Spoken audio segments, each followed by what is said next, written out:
δημιουργήσουμε το φαινόμενο του διαχρονικού τουρισμού, έτσι ώστε οι τουρίστες να έρχονται ολόχρονα, ενώ ταυτόχρονα να κάνουμε κάτι καινοτόμο, η εφαρμογή να μην είναι ίδια με τις άλλες.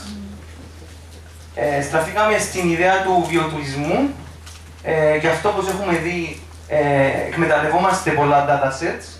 Ο βιοτουρισμός ουσιαστικά, για όσους δεν γνωρίζουν, είναι ο οικολογικά βιώσιμος τουρισμός, που επικεντρώνεται στην ανάδειξη, κατανόηση και προώθηση και διατήρηση του φυσικού πλούτου και της κουλτούρας της κάθε χώρας. Όπως σας έχω πει, έχουμε βρει περισσότερα από 15 datasets που μπορούμε να εκμεταλλευτούμε, είτε αυτά είναι μουσεία, είτε αρχαιολογικοί χώροι. Η δική μας εφαρμογή ονομάζεται Aviator και ουσιαστικά προωθεί δραστηριότητες, ασχολίες και μέρη ενδιαφέροντος με σκοπό την οικολογική συνείδηση. Το πιο σημαντικό είναι ότι είναι ο μοναδικός βιοτουριστικός οδηγός και αυτό θέλουμε να δείξουμε και σχετίζεται με τη φύση και την κουλτούρα της Κύπρου. Να δείξουμε τώρα ένα demo. Το interface της εφαρμογής δανείζεται στοιχεία από διάφορα άλλα γνωστά app.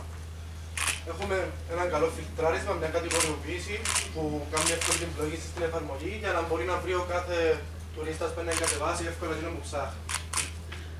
Για παράδειγμα, στις κατηγορίες, ας πούμε, μπορεί να πάει, έχει μια καλή λίστα που καλεί αρκετές πληροφορίες για να μπορεί να δει κάτι που τον ενδιαφέρει, από απόσταση που βρίσκεται μέχρι και το rating που είναι ένα από τα πιο σημαντικά πράγματα της εφαρμογής. Όταν αποφασίσει τι θέλει να δει, μπορεί να μπει στο details page του.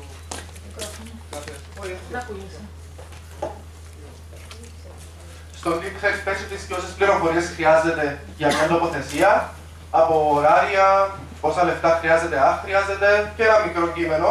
Και το πιο σημαντικό, έχει rating. Το rating, εκτός που το δίνει μια πληροφορία αν είναι καλή η τοποθεσία ή στον τουρίστα, το επιτρέπει να βαθμολογήσει ο ίδιος την εφαρμογή και την τοποθεσία και αν θέλει να αφήσει ένα comment.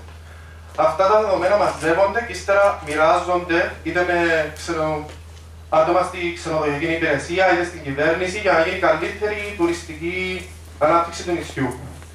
Έχουμε και ένα χάρτη στο δίκτυο που μπορεί να δει που θα πάει. Έχουμε τρόπο να βρει transportation και μπορεί να το κάνουμε και στο planner που είναι ένα function της εφαρμογής.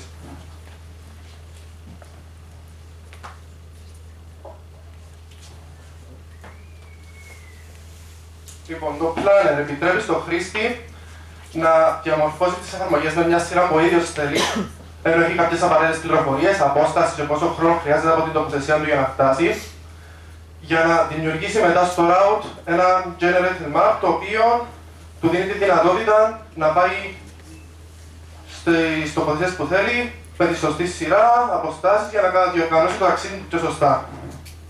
Ουσιαστικά το πώς το σκεφτήκαμε είναι ότι πρώτα γίνονται στο save και μετά άμα αποφασίσει ότι αυτά θέλω να πάω σήμερα, ας πούμε αυτά τα τρία που είχαμε εκεί στο plan, στο route του δημιουργεί τον πιο εύκολο δρόμο έτσι ώστε να πάει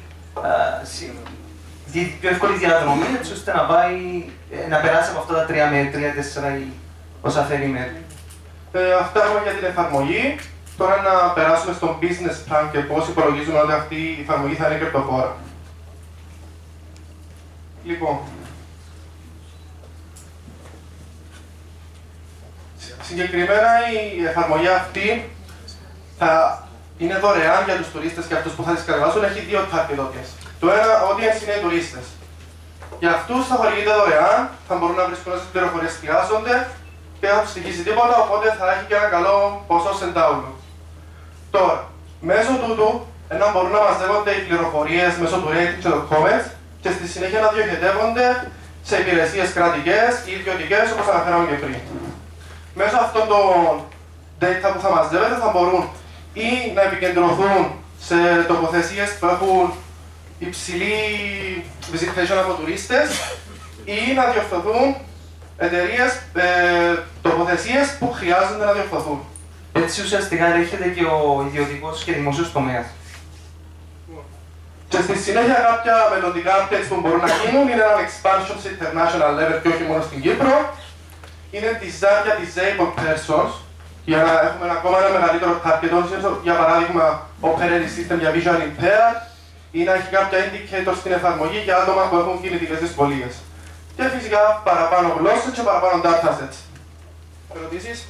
Ουσιαστικά, κλείνοντας, πριν πάμε στις ερωτήσεις, τα δύο πιο ουσιαστικά, πιο καινοτόμα που έχουμε να αναδείξουμε που διαφέρουν από άλλα application είναι το interactive, το gathering και sharing data. Δηλαδή, οι χρήστες μπορούν να σχολιάζουν και να βαθμολογούν, ενώ ταυτόχρονα παίρνουμε και εμείς πληροφορίες από τα open data. Και φυσικά είναι ότι είναι το μοναδικό βιοτουριστικός οδηγός. Μπράβο,